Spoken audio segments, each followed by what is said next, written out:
वे जो दृश्य अदृश्य कण कण में विराजमान हैं, वे जो ब्रह्मांड से लेकर व्यक्त और अव्यक्त हर जड़ चेतन के एकमात्र निर्माता है, वे जो साकार भी हैं, निराकार भी हैं, निर्गुण भी हैं, सगुण भी हैं, और इन सब के बाद भी भावनातीत हैं, शब्दातीत हैं, उन परम परमार्थ के कर्ता को समस्त भावना श्रद्धा के साथ समर्पित प्रणाम। और तत्पश्चात इस सहज ज्ञान के ज्ञान मोती के इच्छुक आध्यात्मिक यात्रा के सह यात्रियों को साधुवाद। जैसा कहा है प्रभु जी कि प्रायः सत्संग धारा प्रवाह होता है, जो मन में आता है वो बोल देता हूं। कई बार लिख लेता हूं कि भूल ना जाऊं, क्योंकि 68 वर्ष की आयु हो चुकी है। आयु वृद्धि के साथ साथ शारीरिक शक्तियां क्षीण होने लगती हैं। अच्छा, आज तक हम लोगों ने हुए सत्संग में, जो सत्संग अब तक हो चुके हैं, उनमें ऐसे विषयों पर चर्चा करी जो महत्वपूर्ण भी थे, विचारणीय भी थे और अनुसरणीय भी थे। दूसरे शब्दों में कहा जाए तो ये सत्संग प्रभु जी वो नहीं है, या इसका प्रयोजन वो नहीं है जो प्रायः वर्तमान में हो रहा है कि समय बिताने के लिए करना है कुछ काम, शुरू करें अंताक्षरी लेके हरि का, शुरू करें सत्संग लेके हरि का। नहीं, ये वो नहीं है प्रभु जी, बिल्कुल नहीं है, कतई नहीं है। No sir no. क्योंकि मैं इतना मूर्ख नहीं हूं जो समय को काटने के लिए कुछ करता है, जो अपनी कहास, बड़ा प्यारा शब्द है, एक हमारे मित्र का दिया हुआ है, कहास मतलब कहने की, बोलने की इच्छा के कारण जो दूसरों को बोर करता है। क्योंकि मैं भली बात ही जानता हूं कि कोई भी समय को नहीं काटता या काट सकता, बल्कि उल्टा है, समय है जो काट देता है उस मूर्ख को। जैसा मैंने पहले ही स्पष्ट कर दिया था कि ये सत्संग आत्मा प्रधान है, शरीर प्रधान है। ये सत्संग रथी है, रथ नहीं है प्रभु जी। ये सत्संग केंद्र प्रधान है, परिधि प्रधान नहीं है। ये सत्संग सुगंध प्रधान है, पुष्प प्रधान नहीं है।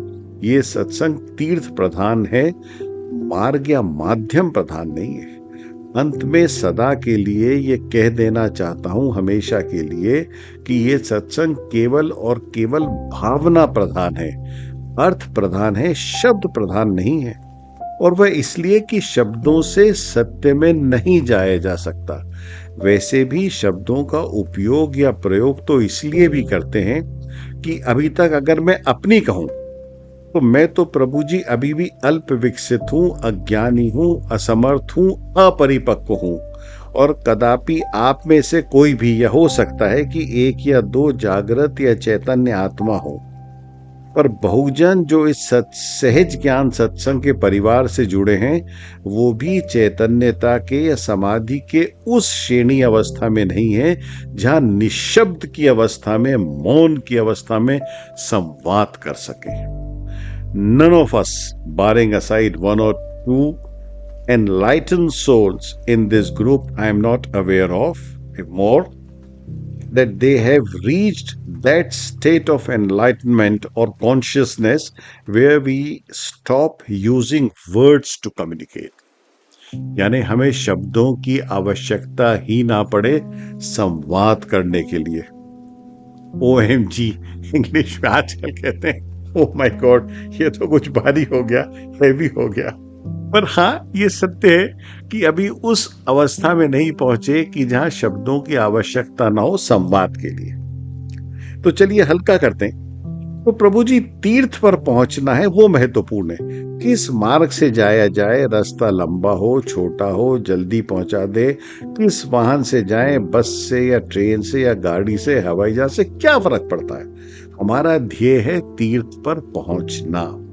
और प्रभु जी, जब ध्येय स्पष्ट हो, साफ दिख रहा हो, तो यात्रा आनंददायक हो जाती है, होता है ना। तो इस सत्संग में हम तो उन ज्ञान मोतियों को संग्रह करते हैं जो निरंतर हमारी आत्मा के श्रृंगार में लाभदायक होते हैं और दिन प्रतिदिन आत्मा और परमात्मा के संगम की ओर अग्रसर हो सके, यही सत्संग का मुख्य ध्येय भी है।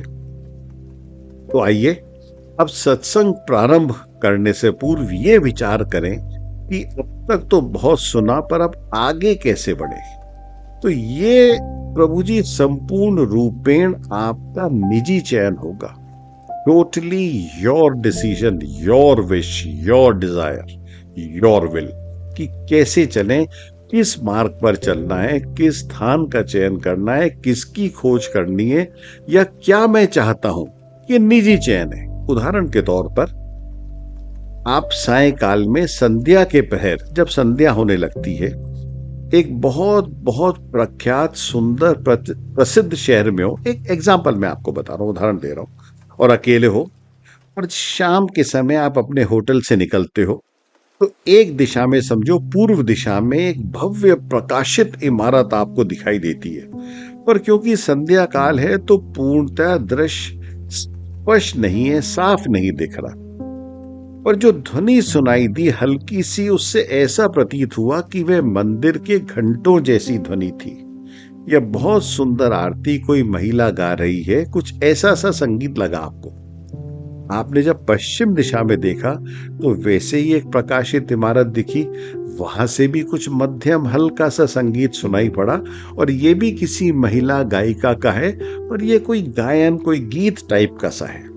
तो आपने पूछा कि भैया ये पूर्व दिशा में क्या है और पश्चिम में क्या है। उत्तर मिला कि पूर्व दिशा में एक प्रसिद्ध मंदिर है, देवालय है, और पश्चिम दिशा में जो आपको दिख रहा है वो एक द्यूत घर है, जुआ घर है, एक वैश्यालय। प्रभु जी दोनों समान दूरी पर हैं। अब आपको पता भी चल गया कि कौन सी दिशा में क्या है। होटल के ठीक सामने सड़क के दूसरी ओर आपको दो बार दिखाई देते हैं। एक बहुत सुंदर शानदार भव्य मद्यालय है, शराब घर है। तो आप सड़क पार करके गए और बाहर ही बोर्ड पे लिखा है, the top of the line alcohol is served like 21-year-old single malt और even older, Johnnie Walker Blue Label, rarest of the rare, king of kings, best of the wines, liqueurs, vodka, cognac, VOSP, जो जो आप सोच सकते हैं, जबरदस्त वहां पे आपको शराब मिल रही है। बड़ा सुंदर सा बार आपको दिख रहा है, एक महिला गा रही है, और उसके साथ एक मिल्क बार है जहां शुद्ध शीतल काजू, केसर, पिस्ता का स्वादिष्ट दूध मिल रहा है। और ठंडे दूध के साथ आपने देखा कि दूसरी तरफ एक कढ़ाई है जिसमें गर्म दूध उबल रहा है, हल्का पीला हो चुका है, मलाई तैर रही है, साथ में जलेबी गरम गरम उतर रही है और दूध में डालकर दी जा रही है। मेरे लिए ये कढ़ाई का दूध, वो भी मलाई के साथ और जलेबी, जैसे स्वर्ग हो। और आपने दोनों देख लिए, एक बार है जहां पे विस्की है, एक मिल्क बार है। अब साफ हो गया, क्लियर हो गया, कोई संशय, कोई दुविधा, कोई अनिश्चितता ना रही कि किस बार में जाना है, किस दिशा में जाना है। आप मालिक हो, बॉस हो, फैसला आपका है। पर वो जो सुपर बॉस है ना बिहारी जी, वो देख रहे हैं। भूतकाल में या पास्ट में कई बार बता चुके हैं, चेता चुके हैं, अवगत करा चुके हैं। जैसा पहले हुए सत्संग में हम महत्वपूर्ण विषयों को जान चुके कि कैसे उन बातों का अनुसरण करके भव सागर को सरलता से पार किया जा सकता है। तो बिहारी जी वो जो सुपर बॉस है, समय समय पर बता चुके हैं। और तो और आपकी अंतरात्मा भी आपको दोनों संगीत सुना चुकी है, दोनों इमारतों का परिचय भी करा चुकी है। वो जो मंदिर का संगीत है और दूसरा जो द्यूत कीड़ा है, वैश्यालय से आ रहा है। यहां प्रभु जी एक बात विशेष रूप से कहना चाहता हूं कि मुख्यतः 3 प्रकार के लोग होते हैं। पहला, कुछ लोग ऐसे हैं जो बहुत अस्थिर हैं, असमंजस में हैं, अनिर्णय की अवस्था में हैं, अनसर्टेन हैं, अनिश्चित हैं कि किस दिशा में जाएं। किसी भी दिशा में चले जाएं पर मन विपरीत दिशा में पड़ा रहेगा। ऐसे लोगों की यात्रा निरर्थक हो जाती है, निराधार हो जाती है। The journey becomes useless and waste. जाना इधर चले गए पर मन दूसरी दिशा में, दूसरे जरा चतुर किस्म के होते हैं, स्मार्ट होते हैं, ये करते हैं कि या सोचते हैं कि आज मदिरा पीकर वैश्यालय चलते हैं, कौन सा आज ही यमराज का निमंत्रण आ रहा है, चल दूध पीकर मंदिर चले जाएंगे। ऐसे लोगों के साथ यही होता है कि दुविधा में दोनों गए, माया मिली न राम।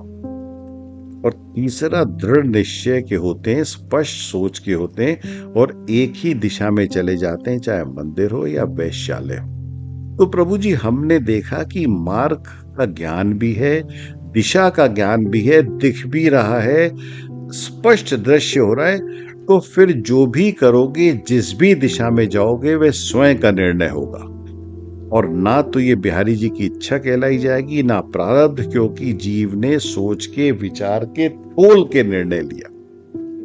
अब प्रारंभ करते हैं आज के सहज ज्ञान का सत्संग एक सुंदर सफेद ज्ञान मोती के साथ। और ये ज्ञान मोती मैंने लिया अपने एक अति प्यारे संत कबीर गुरु की खुली तिजोरी से। तो ये दोहा है प्रभु जी, और ये दोहा जो मैंने ऊपर कहा, जो अभी कहा, जो आपने देखा, ये बिल्कुल उसके ऊपर है। दोहा इस प्रकार है, बगुला हंसा एक सा, मान सरोवर माही, बगा ढिंढोरा माछरी, हंसा मोती खाही। पुनः कहूंगा, जैसे कहता हूं, बगुला हंसा एक सा, मान सरोवर माही, बगा ढिंडोरा माछरी, हंसा मोती काही। अर्थात बगला और हंस एक जैसे दिखते हैं, श्वेत है, धवल है, एक जैसा रंग है, चोंच एक जैसी है, आकार एक जैसा है। दोनों उतर के मानसरोवर में उतरते हैं। बगला हंसा एक सा, मानसरोवर, आपने देखा कि मानसरोवर में दोनों उतरे। बगला अपनी चोंच डुबोकर मछली ढूंढकर उठाता है, बगा ढिंढोरा माछली, और वहीं उसी स्थान पर हंसा मोती खाई, हंस भी अपनी चोंच डुबोकर ढूंढता है पर मोती चुगता है। कितनी सुंदर बात है, कितनी अद्भुत बात है। पूर्व और पश्चिम दिशा की है, किस दिशा में जा रहे हो। बगुला जो है, जब वो चोट डुबोता है तो मछली के लिए, और जब हंस चोट डुबोता है तो मोती के लिए। अच्छा, ये मेरी अपनी मान्यता है प्रभु जी, ये मैंने इस दोहे का जो विग्रह किया है अपनी सीमित बुद्धि अनुसार किया है। ये जो मानसरोवर का जल है ना, ये है जीवन। जा से जल, जा से जीवन, हुआ ठीक। और ये जो जल का एकत्रीकरण है, यानी समस्त वो भूमि जहां तक जल है, ये है मानसरोवर, यानी मन का सरोवर। इस जल रूपी जीवन में ही मन रूपी सरोवर भी है ना प्रभु जी। ये जब जीवन में आते हो तो यहाँ जीवन में आते ही आपके पास मन आ जाता है। तो मान सरोवर यानी मन रूपी सरोवर, क्योंकि जब जीव के रूप में जीवन में आते हो, जब आप माँ के गर्भ से बाहर आते हो, मनुष्य जीव, तभी मन का अनुभव होता है ना। यहाँ जीव को मनुष्य दर्शाया गया है, क्योंकि मन सिर्फ मनुष्य के पास ही है। तो यहाँ हमने जीव को मनुष्य कहा, क्योंकि मन मनुष्य के पास है। इसी मान सरोवर में है मछली, यानी माया, यानी मिथ्या। मां से मछली और मां से माया, मिथ्या। और इसी मान सरोवर में है मोती, यानी मोक्ष या मुक्ति। मां से मोती, मां से मोक्ष। ये मेरी व्याख्या है प्रभु जी, कि जब आप इस जीवन रूपी जल में आए और मान सरोवर रूपी मन को जब आपने पाया, आप या तो माया या मिथ्या चुन सकते हो, या मोक्ष या मुक्ति चुन सकते हो। अब प्रभु जी, बगुला बनो आप जानो, हंस बनो आप जानो। इस मान सरोवर में बगुला बने तो निरंतर आते ही रहोगे, आते ही रहोगे, कई जन्मों तक चलती रहेगी यात्रा। और हंस बनोगे, मोती चुकोगे, तो वहीं से उड़कर कैलाश पहुंच जाओगे, मोक्ष पहुंच जाओगे। अब निर्णय स्वयं का है, आप क्या चाहते हो। बगुला बनना चाहते हो आप जानो, हंस बनना चाहते हो आप जानो। ये दोहा मुझे बहुत अच्छा लगा, क्योंकि ये बार बार हमारे जीवन में सामने आता है। आशा है प्रभु जी आपको अच्छा लगा होगा। बिहारी जी की कृपा से अगले सहज ज्ञान सत्संग की यात्रा में थोड़ी और दिशा परिवर्तित कर एक और ज्ञान मोती से आत्मा का श्रृंगार करेंगे। बोलो राधा प्रिय वृंदावन बिहारी लाल की जय।